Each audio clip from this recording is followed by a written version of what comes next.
So hello everyone, today in this video we are going to discuss about thermodynamics of elevation of boiling point. So let's start. As we know, when we boil any liquid or a liquid boil when its vapor pressure is equals to atmospheric pressure. But the vapor pressure of the liquid in the addition of the volatile solute, the boiling point of pressures of the solution is greater than the boiling point of pure solution.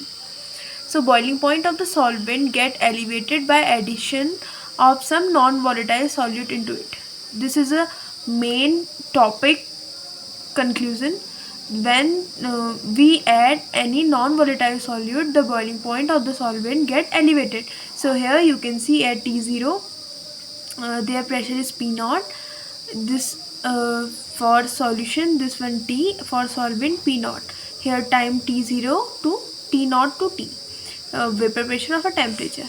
As we know that applying the Clausius-Clapeyron reaction, log P2 upon P1 del H upon R 1 upon T1 minus T2. Here this one is molar heat of vaporization and this is called latent heat. So we know this is much greater than this. So putting these value in it, P0 upon P, this one is same, 1 upon T1 minus T2. So here the value is P0, this one is converted and changed into minus.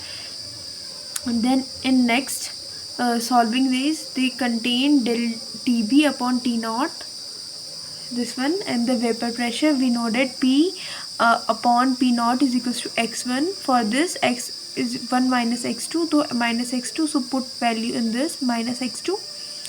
So minus will be cancelled out and the final conclusion is x2, this one latent heat of vaporization upon R, temperature of the elevation boiling. Then solving the following equation TB. So this is our final answer. So thanks for watching. Bye bye. Del TB is equals to M into KB.